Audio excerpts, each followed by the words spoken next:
I don't really watch cat videos anymore on the internet. It's lovely having a real kitten, though he doesn't play the piano as much as I expected. To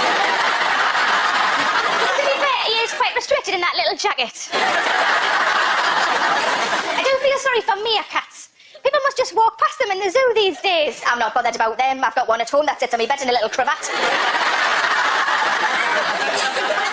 Me and my fella always prioritise when going around the zoo and say the animals first that are likely to die out. It's also the best way to see relatives at Christmas. David Attenborough has taught me a lot about animals. Female black widow spiders eat their mates after sex. Lucky buggers. I'm always starving after sex. If I miss me lunch, I could have a threesome.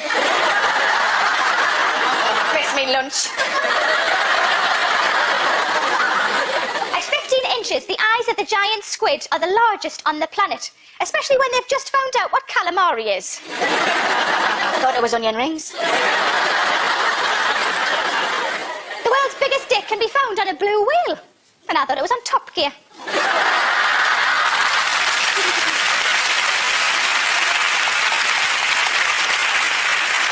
The hummingbird is the only animal that can fly backwards, although I did hit a dog with my car the other day. I didn't. A couple of weeks ago. Red-eyed tree frogs don't really exist. That's just how they look if you don't turn the flash off on your camera.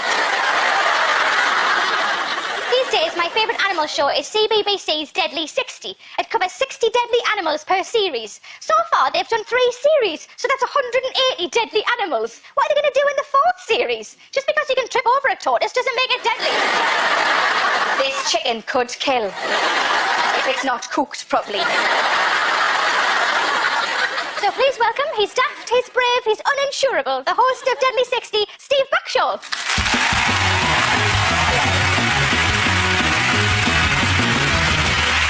Hello, Steve. Hello. Thank you for coming on the show. Let's have a look at you in action with a giant squid. For protection, safety diver Scott, cameraman Simon and I have to wear chainmail suits like medieval knights going scuba diving. Look at that! Wow! At first, he didn't seem that pleased to see us. Look at all the ink it's squirting into the water! Hey, here! That's where that snapping beak is! This there! Right there! Look, get my fingers close to it and I think I can eat it! Yeah, there it is! Ah! The strength of the beak! It has actually bit me right through the chainmail suit!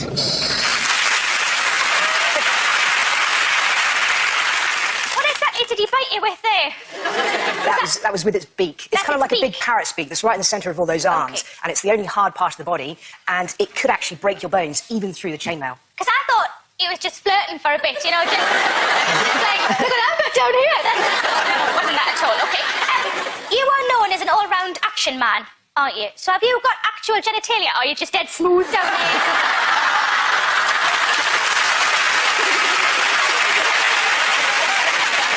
There is actually, there's going to be a Steve Backshall Action Man doll coming out next year. It's the most surreal thing I've ever seen. They scanned my head and everything. And it's like a 10-inch version of me. So that's going to be smooth then. You're already way ahead of us with the 10 inches. It would be a little bit odd if it wasn't. OK, well, that would be, yeah, because it's for kids. Yeah. It's not for no, it is big girls like me, so... Not for the mums. Do you think people watch your shows to see if you'll get injured or killed? Without a doubt. The first thing that kids ask is, when was the last time you got bitten? And what was the thing you're most scared of? And what was the thing that nearly killed you the most? And it's the thing that fascinates people. They desperately want to see me get munched. What was the thing that nearly killed you? Not in that way. I apologise. This is definitely your crowd, not mine, isn't it? It is my crowd. They see innuendo in every sentence. What was the thing that almost killed you? I think probably on the last series, the closest one, or certainly the one that took us most by surprise, we were filming Komodo dragons. And most of the time, because they're cold-blooded, they sit around doing absolutely nothing, and they're kind of dull. So what I wanted to do was to get them feeding. So I dragged a piece of meat sort of through the area where they were, and they just went, and all of a sudden went into predatory mode, and they started hunting us. But you sort of brought that on yourself, didn't you, Flower? Some might say that I should have seen it coming. Yeah. And when was the last time you were munched? Yeah, if memory serves, quite a long time ago. Something says you might have some volunteers tonight. One thing I've noticed watching your shows, I do love your show, one thing I've noticed is that you're often topless, aren't you? We've got a photo to show everybody. I mean, I looked at a few photos just for research purposes, and I like that one best because that looks like what you'd look like sort of lying down on. I'm sort of imagining myself as a craggy old rock in this situation. I I'll just approve. put that one into the bank. Oh, it's got a bank. Camouflage, I understand it. Why don't zebras? Well, there's a serious answer to that. There is a serious Tell us the proper answer then. The serious answer is that their main predator is the lion, and the lion has massively reduced colour vision, so they don't really tend to see in colours. And so the black and white stripes that are created by zebras, particularly when they're running in a herd, cause confusion. They blend in with all of the sort of the reeds and the grasses that the zebras are running in. And actually, once they're moving, it becomes a really efficient camouflage against the eyesight of the lion that's feeding on them. So do they ever stand in a row and then somebody will come up, like another animal will go, like an antelope will just come up and point at the lion and then go, can you see them? You'll see what? Yes! There's a proper answer to that. That's brilliant. There's a question that I've always wanted to ask you. Does Bear Grylls shit in the woods?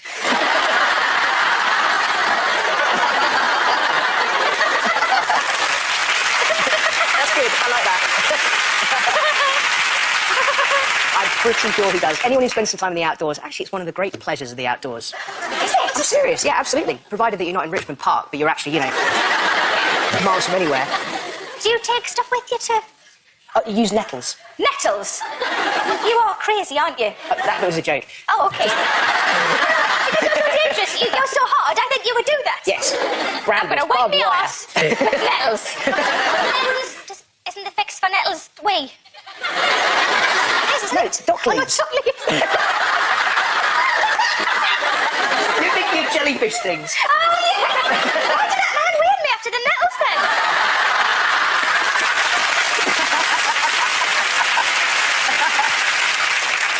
I'm good at hungry hippos. Do you think that would help me if I was to meet one? In Hungry Hippos, don't you? Yeah, slap them on the head really, really hard. No, that's not going to work. Is that not going to help? No, I don't think so. How would I handle a hippo? Is there a way that you can... You stay as far away from them as you possibly can. Really? Although, just about 3 or 4 weeks ago, I was diving in a pool in the Okavango Delta and swam straight into the hippo underwater. It's one of the most frightening things that's ever happened to me. It was as close to me as you are to me right now. Oh, my God. And, yeah, myself... I'm usually so good. Is that the only similarity between me and a hippo? Just the closeness. Yes, absolutely, absolutely. And I'm usually... But you got away, obviously, because you're here tonight, thank God. I'm smart like that. I picked up on the fact that he was here, so he didn't die. You were also adventurer in residence at National Geographic. How does that work? I mean, were you there? Were you not? In residence. In residence. Adventurer. Yeah, it has to be the coolest job title I've ever had. I even had little business cards with adventurer in residence written on them. That is so cool. The first night that I got them, I went out with some friends. We went out and we went celebrating because I finally got this great job. And I gave each one of them one of my cards. And about 11 o'clock at night, I met this really attractive young lady and I started talking to her. And she said, what are you doing for a living? And I said, well, you're not going to believe this, but I've just got a job as adventurer in residence in the National Geographic. And she went, why do you boys always do this? You're so pathetic. You're the 5th bloke tonight that's come up and told me that.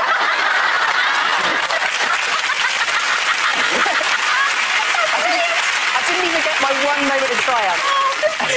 Your friends are shit. Thank you so much for coming to the show. Ladies and gentlemen, Steve Mitchell.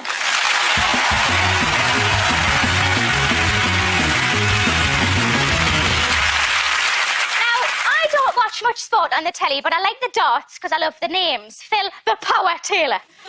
My friend bought a laptop and she said, I got it from a bloke they call the Butcher. I said, why do they call him that? She said, because he sells meat. There are only 2 types of darts players. Type 1, overweight, and type 2, diabetes. I do know some things about sport. Did you know that cheerleading is offered as a subject at 58% of schools? Cheerleading? Isn't that just a spelling test for slags? Give me an A! If there's one thing I can be sure of, it's that you've never been given an A. Currently, a volleyball football player jumps about 300 times in each match. Mind you, so do nervous clay pigeon shooters. Jesus, what was that?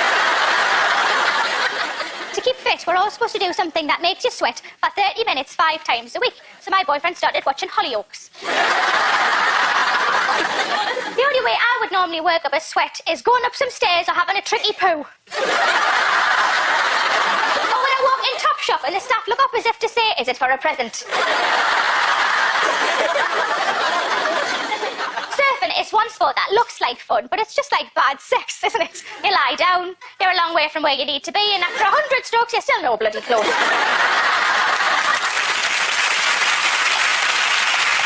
He struggles to get on top, then he struggles to stay up. You get a brief ride, but you end up wet and salty and fishing crabs out your knickers.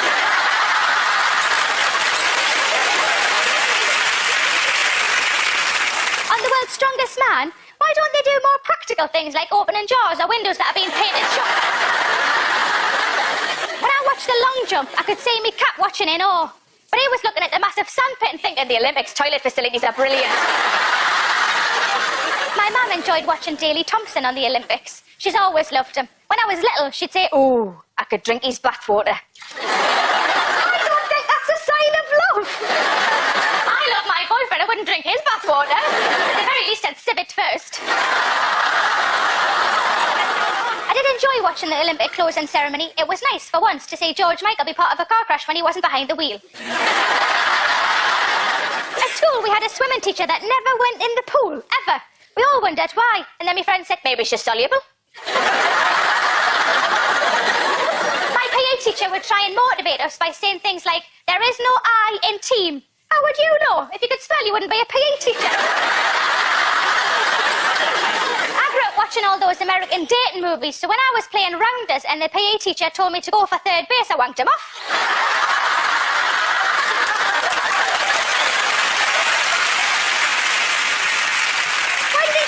From so many different angles, 4 or 5 times, and then again in slow motion. But when I ask my boyfriend if I look nice in my dress, he goes, aye.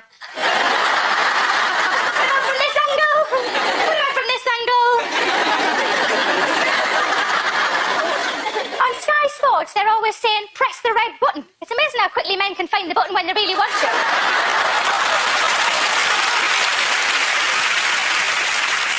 I've got a friend who loves football. And she told me about Soccer Saturday, where you watch blokes watching football. That's a bit weird, isn't it? It's like if a parade went by your house and you sent someone to the window to have a look for you. What's happening now? That sounds lovely. And now? To explain the point of sport, please welcome Soccer Saturday host Jeff Stelling.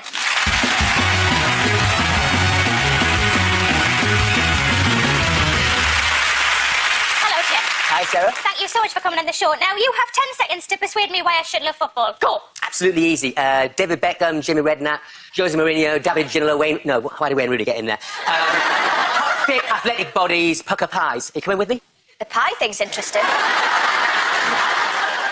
Explain the thing about watching the men watching the football. Does it make you feel a bit dirty?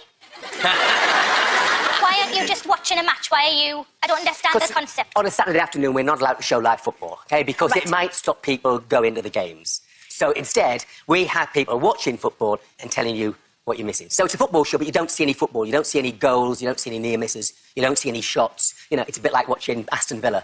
Did you pick that at random, or did you know that that's my boyfriend's football team? You've done research! You do look like you have fun on the show. We've got a clip here of you defending Middlesbrough after a survey named it the worst place in the UK to live. Let's have a look. Look, this is not a rant, but the people who compile this tosh, no disrespect, are the type that go north of Rickmansworth only when they go to the Edinburgh Festival Fringe, and they think that everybody in the north lives in Coronation Street-style terraces. They're the type who buy skinny lattes and, call their mushy peas guacamole. They're the sort who go out to the Ganges on holidays and some bearded bloke can sit them cross-legged and teach them to relax. They're the sort they're the sort who use their Blackberries in the silent carriages on British Rail, and they have baby Jambles as their ringtone. They're the type who think that Little Britain was funnier than the Likely Lads. They've never been to Middlesbrough. They don't know about the Cleveland Hills. They don't know about put together by week-free cake eating, Montrachet filling, Guardian... Sorry, there's a goal to tell you about the Goodison Park with Adam Smith.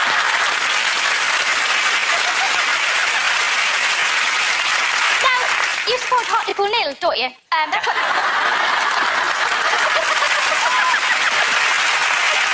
That's what they're called, though, isn't it? No, nearly right. When a player called James Brown scored for Hartlepool, you used to bring out a little model of a singer and do a little dance, didn't Yeah. you? Would we like to see? Let's have a little watch. Hartlepool 1, Colchester 0. I'm not going to sing, but I'll tell you what. There's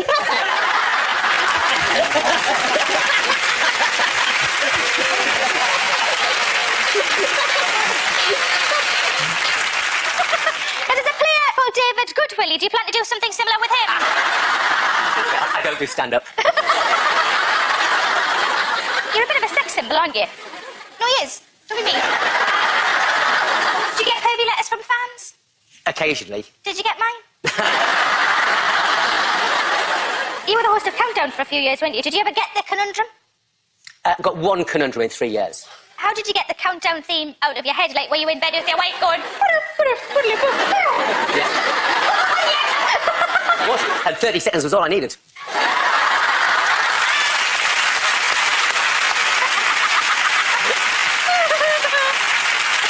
Did any rude words appear while you were host? Yes, yeah, they did. I mean, most of them got cut out, but you know, you'd have things like there was one student. I remember he got a 9. So I went to him and said, "So Dave, what have you got?" And he said, "I've got 9." I said, "Okay, what's your 9?" He said, "I've got shit-faced." And I said, "Well, I've got shit-faced too, but I don't boast about it on national TV." But it was in the Oxford English Dictionary. Is it? Yeah, it's in the Oxford English Dictionary. Did he win? He was the defending champion, yeah. It wasn't just the contestants. Sometimes you had people in Dictionary Corner as well who were mischievous. Gino D'Acampo, celebrity chef, he is a naughty man. So I crossed to him and I said, "Okay, Gino," I said, "what have you got in Dictionary Corner?" He said, "Jeff, I got a 6. I said, "Okay, what's your 6 then?" He said, "Minga." I said, "Gino, you cannot have Minga." He said, "Okay, Jeff, I got a 5. So what was the 5? So, Jeff, those guys you talk to on Soccer Saturday, they really know what they're talking about, don't they? I don't really know anything about football, but I reckon I could give it a go. How hard can it be? And that goal is Hartlepool's 100th in the league already this season. It hardly seems fair to the other teams. Sarah, what's happening in your game? Well, there are lots of men in coloured shirts, but I'm not sure who are the goodies and who are the baddies. It looks like only one of the players remembered to bring a ball, and now everyone's chasing around trying to get it. And the crowd seem to be asking if someone takes it up the arse. Arsenal have scored at the Emirates. We'll keep an eye on that one, that's for sure, because we've got 2 teams who badly need a win if they're going to qualify for the Champions League next season. So... Oh! well, it sounds like there have been...